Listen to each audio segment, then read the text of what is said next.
के तू ही पढ़ कहले बाड़ू, याद वाला ही बेमारी तू धरैले बाड़ू। सच में जाने हमरा के तू ही पढ़ कहले बाड़ू, याद वाला ही बेमारी तू धरैले बाड़ू।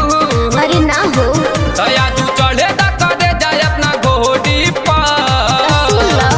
काहे लागल बाड़ा राजा कमर तोड़ी प, आजू का बोका खेली ला तू ढोड़ी प। काहे लागल बाड़ा राजा कमर तोड़ी प, आजू का बोका खेली ला तू ढोड़ी प।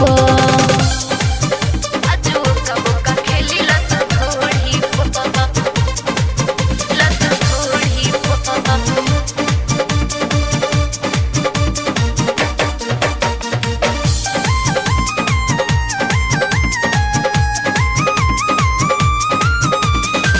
ऐसे ही रोजा रोजा कह देलू बहाना, चली ना आज तोहर कवनो बहाना। करेला जबरी न बुझेला दरद, लागता बड़ा एगो अरखे के मरद। बुझला दूरे रह।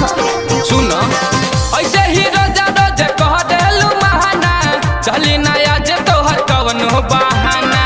करेला जबरी न बुझेला दरद, लागता बड़ा एगो अरखे के मरद। तो पानी डाल ताड़ू गद में हथौड़ी पर। काहे लागल बड़ा राजा कमर तोड़ी प, आजू का बोका खेली ला तू ढोड़ी प। काहे लागल बड़ा राजा कमर तोड़ी प, आजू का बोका खेली ला तू ढोड़ी प। आजू का बोका खेली ला तू ढोड़ी प, ला तू ढोड़ी प।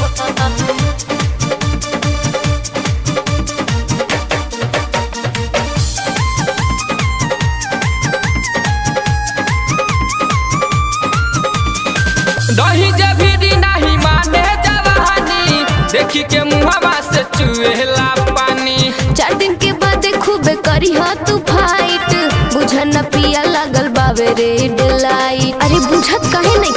कैसे यकीन करी दही जभी नहीं माने जवानी, देखी के मुहवा से चुएला पानी।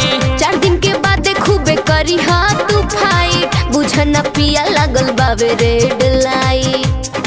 तना जे करे लुकाय अपना फुलहड़ी पर।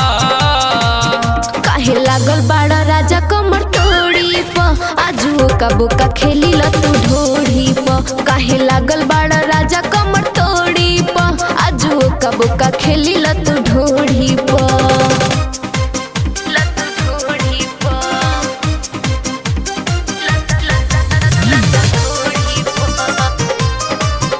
आजू का बोका खेली ला तू ढोड़ी प। Shivansh recording studio Maharajganj. मेहर के सुख नहीं पवली ये रानी, रंजित विनीत संगे कटलू तू जानी। बोला नाद बद कुछ न साहब, सुना संदीप राज तोहरे हो रहब। हरे का बुझला सही का मेहर के सुख नहीं पवली ये रानी, रंजित विनीत संगे कटलू तू जानी। बोला नाद बद कुछ न साहब, सुना संदीप राज तोहरे हो रहब।